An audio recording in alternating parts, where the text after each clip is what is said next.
Hello, देखो अपन instrument transformer के बारे में देखेंगे और देखेंगे कि इंस्ट्रूमेंट ट्रांसफार्मर को क्यों काम में लिया जाता है ट्रांसमिशन सिस्टम में, ट्रांसमिशन या डिस्ट्रीब्यूटिंग सिस्टम में या हाई वोल्टेज सिस्टम में करंट और वोल्टेज को नापने के लिए। ठीक है, और ये भी देखेंगे कि अमीटर और वोल्टमीटर को डायरेक्टली क्यों नहीं काम में लिया जाता है। ठीक है, तो सबसे पहले अपन आते हैं अपनी ट्रांसमिशन लाइन पे। ठीक है, मैंने एक बार ये हाई वोल्टेज सिस्टम है तो अपन ट्रांसमिशन लाइन का एग्जाम्पल लेके समझ लेते हैं। ठीक है, मान लो ये जो ट्रांसमिशन लाइन है इनका अपन को करंट मेजर करना है। ठीक है, अपन को पता है जो ट्रांसमिशन लाइन है उसका वोल्टेज क्या होता है, बहुत ज़्यादा हाई होता है।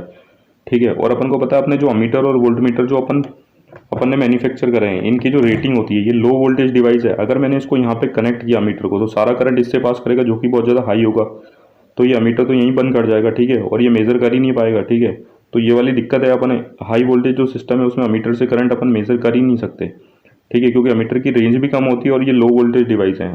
सिमिलरली अपन मान लो कि अपन ने वोल्टमीटर कनेक्ट करना चाहा तो ये जो वायर है थोड़ा गलत कनेक्ट है, यहाँ से ऐसे कनेक्ट होगा और ये दूसरा ऊपर कनेक्ट होगा। ठीक है, अगर अपन ने वोल्टेज कनेक्ट करना चाहा, ठीक है, वोल्टमीटर, तो अब ये भी क्या होगा, बंद कर जाएगा। क्यों? क्योंकि वोल्टमीटर का रेजिस्टेंस माना कि हाई होता है लेकिन ट्रांसमिशन से तो कम ही होता है, तो करंट हमेशा लो रेजिस्टेंस पाथ फॉलो करेगा। अगर यहाँ पे आएगा, ठीक है, यहाँ पे इसको कम रेजिस्टेंस का पाथ ये वाला दिखेगा तो वो इधर से फ्लो करके इसमें से फ्लो कर जाएगा। ठीक है, तो फिर ये बंद कर जाएगा, तो ये मेजरमेंट कर ही नहीं पाएगा यहाँ पे वोल्टेज का।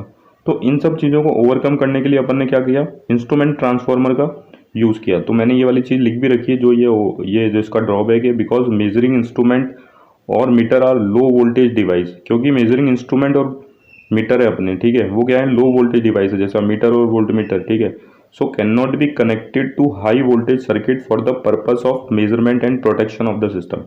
तो अपन क्या करते हैं, इनको हाई वोल्टेज सर्किट में डायरेक्टली कनेक्ट नहीं कर सकते हैं मेजरमेंट के लिए। ठीक है, दूसरा प्रोटेक्शन ऑफ सिस्टम के लिए भी नहीं कर सकते, जैसे रिले की बात हो रही है यहाँ पे। रिले को भी अपन क्या करते हैं, डायरेक्टली लाइन में नहीं लगाते। ठीक है, तो करते क्या है, so how we measure this high voltage and current. तो अपन अब ये दिक्कत आती है कि अपन इस हाई वोल्टेज और करंट को कैसे मेजर करें।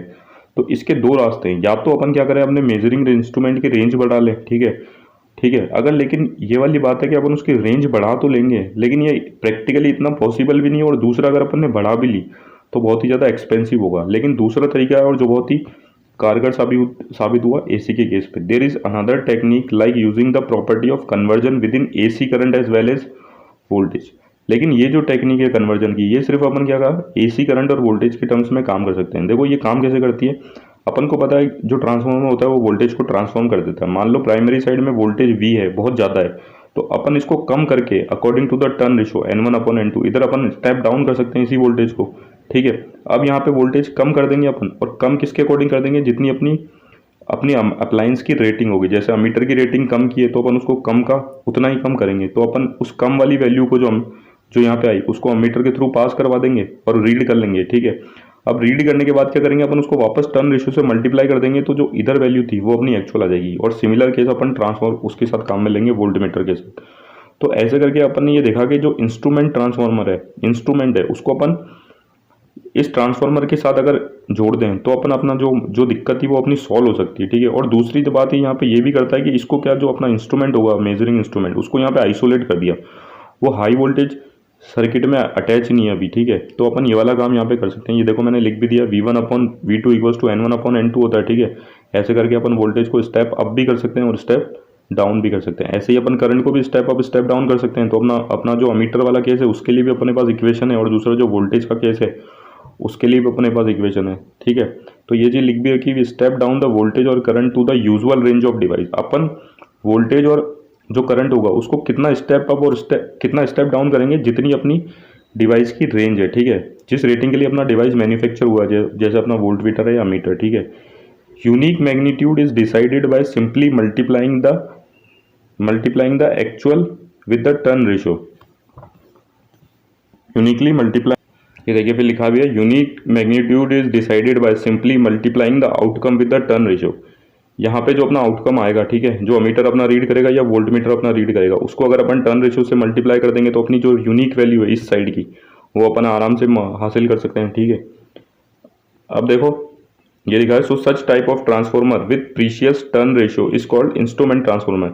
तो ऐसे टाइप ऑफ ट्रांसफॉर्मर को जिनका प्रीशियस टर्न रेशियो है उनको अपन क्या बोलते हैं, इंस्ट्रूमेंट ट्रांसफॉर्मर। ठीक है, उनका टर्न रेशियो अपन को एक्जैक्टली पता होना चाहिए, तभी ये मेथड काम में आएगा। ठीक है, और दूसरा आपको ये देख लो कि ये ये जो मेथड है ये सिर्फ एसी में काम आ सकता है, क्योंकि यहाँ पर पता है इलेक्ट्रोमैग्नेटिक इंडक्शन होता है, ठीक है। Whenever there is change in current there is induce EMF.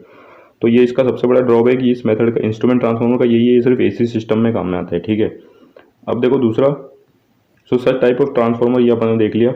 अब देखो ये होते हैं दो टाइप के, एक तो करंट ट्रांसफार्मर होता है ये वाला, और दूसरा पोटेंशियल ट्रांसफार्मर होता है। इनके बारे में डिटेल दूसरे वीडियो में देखेंगे, लेकिन अभी थोड़ा बहुत देख लो। प्राइमरी साइड होती है, ठीक है, और जो अमीटर वाली साइड है उसको सेकेंडरी में लगा दिया और उसको आइसोलेट भी कर दिया, ठीक है। और जो वैल्यू थी प्राइमरी साइड की वो बहुत ज़्यादा हाई थी, ठीक है, उसको अपन ने लो कर दिया, ठीक है, ट्रांसफॉर्मेशन रेशो के अकॉर्डिंग, और फिर उस लो वैल्यू को अपने अमीटर से पास करा के मेजर कर ली, फिर वापस उसको टर्न रेशो से मल्टीप्लाई कर दी, तो अपनी एक्चुअल रीडिंग आ गई यहाँ की। तो ये अपना काम है करंट ट्रांसफार्मर का, ठीक है। ध्यान रखना, नंबर ऑफ प्राइमरी साइड जो होती है करंट ट्रांसफार्मर की, उसमें नंबर ऑफ टर्न्स कम होते हैं और सेकेंडरी में ज़्यादा होते हैं। ऐसे ही अपना पोटेंशियल ट्रांसफार्मर है, इसका काम क्या है, पोटेंशियल को लो वैल्यू पे ट्रांसफर करना इस तरफ, ठीक है, या आइसोलेट भी कर रखा है वोल्टीमीटर को मेन सप्लाई से।